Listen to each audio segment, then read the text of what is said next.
안녕하세요. 영화가 건네는 말들의 박성아입니다. 오늘은 사이비 종교에 빠진 여자의 이야기를 소개하겠습니다.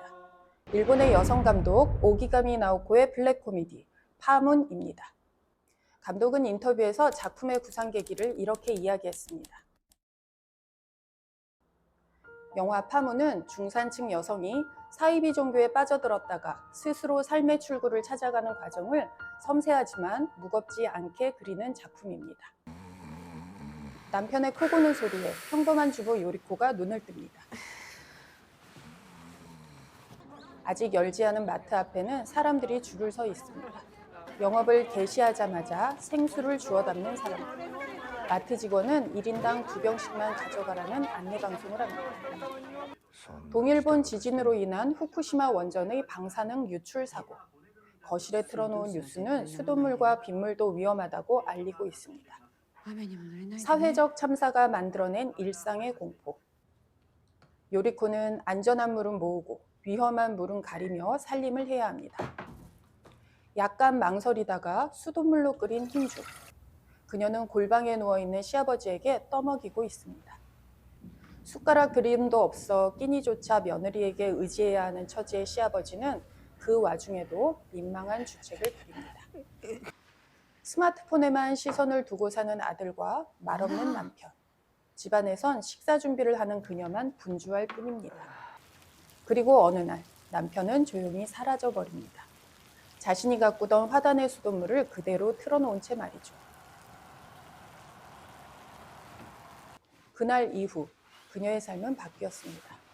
남편이 도망간 사이 시아버지는 세상을 떠났고 스마트폰만 보던 아들은 대학 진학을 하며 집을 떠났습니다. 혼자 남겨진 그녀가 사는 집안의 분위기도 달라졌습니다. 화단도, 거실도 말이죠. 남편이 물을 주며 가꾸던 화단은 물이 사라진 가래산수로 바뀌었고 거실엔 공포를 전하던 TV가 사라지고 특별한 재단과 구슬과 물병들이 채워졌습니다. 아내, 엄마, 며느리로서의 역할을 원했던 이들이 사라진 곳에서 그녀는 그 어느 때보다 충만한 일상을 보내는 것 같습니다. 그런데 갑자기 남편이 돌아왔습니다. 방사능의 위험을 피해 혼자 살겠다고 도망쳤던 그는 암 환자가 된 채 추레한 꼴이 되어 나타난 것이죠. 모두가 떠난 뒤 정갈했던 그녀만의 일상은 남편이 돌아오자 방해받기 시작합니다. 남편에 대한 원망과 미움, 그녀는 어렵게 교주에게 자신의 마음을 꺼내며 상담을 합니다. 하지만 교주는 저주하고 싶은 마음 대신 특별한 농명수의 도움으로 이겨내라며 꼼꼼한 영업에 들어갑니다.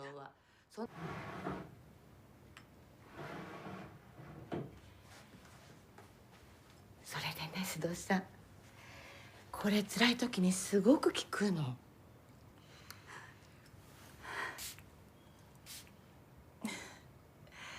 2、3度こうやって頭や体にかけるだけ。先生の命のエナジーが入った特別な緑明水なの。よどんだ感情もきっと流してくれるわ。 그녀에겐 특별한 농명수 스프레이를 뿌려도 마음의 파문을 잠재우기 힘든 또 다른 일이 생겨납니다. 대학을 간 아들이 집으로 돌아오기로 한 어느 날 그는 여자친구를 데리고 나타난 것이죠.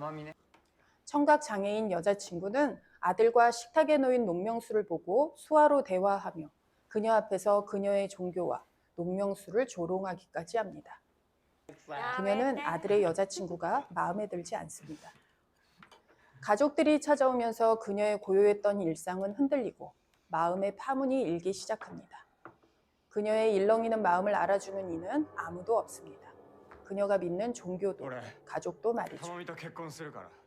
그녀가 겪는 소외, 그녀는 왜 살아야 하며 도대체 무엇을 위해 살아야 할까요? 영화는 도저히 살맛이라고는 날 것 같지 않은 상황 속에 요리코를 던져놓고 그녀를 무심히 관찰하는 것처럼 보입니다. 그리고 그녀가 일상 속에서 만나는 사람들과의 사소한 교류가 어쩌면 살맛의 시작일지 모른다고 말합니다. 마트의 점원으로 일하는 그녀가 갱년기 증상으로 식은땀을 흘리자 청소부 아주머니는 수영을 권합니다. 그리고 아주머니는 어느새 그녀가 가장 솔직한 감정을 터놓을 수 있는 친구가 됩니다. 남편에 대한 원망이 가시지 않은 그녀의 마음을 아주머니는 있는 그대로 알아주고 지지해 줍니다. さっさと追い出しちゃいなよ。ガンだって。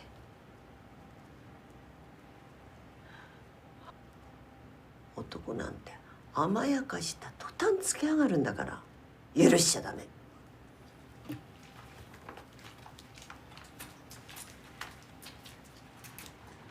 시아버지의 죽을 생수 대신 수돗물로 끓이고 남편의 칫솔로 세면대 하수구를 박박 문지르는 것으로 자신의 응어리를 소심하게 풀어냈던 요리코. 어쩌면 그녀에게 가장 필요했던 것은 그녀의 감정을 있는 그대로 들어주고 그래도 된다고 말하는 아주머니의 단호함이었을 것입니다. 그렇다고 아주머니가 그녀를 무작정 지지만 해주는 것은 아닙니다. 아들이 데려온 여자친구가 마음에 들지 않아 하소연을 늘어놓은 그녀에게 아주머니는 그녀가 가진 허영과 차별의식을 꼬집어 지적해 주기도 하죠.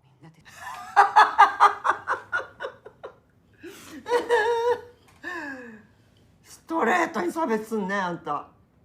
みんなですか？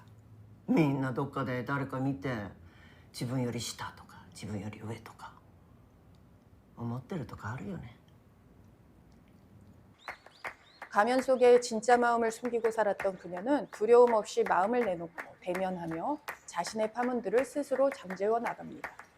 그리고 청소부 아주머니의 몰랐던 사연에 아파하고 그녀를 도우며 존재의 이유, 공존의 의지를 채워가기 시작하죠. 그 비싼 농명수로도 얻을 수 없었던 생의 이유와 자립의 기분을 그녀는 자신과 다르지 않은 외롭고 아프고 소외된 이들과 연대하며 서서히 알아가는 것이죠.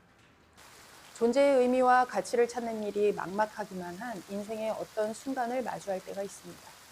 하지만 그런 순간조차도 우리가 살아야 하는 이유는 작고 구체적인 순간들을 나누고 연대할 수 있는 평범하고 소박한 이들의 공존에 있다고 영화는 말하는 것 같습니다.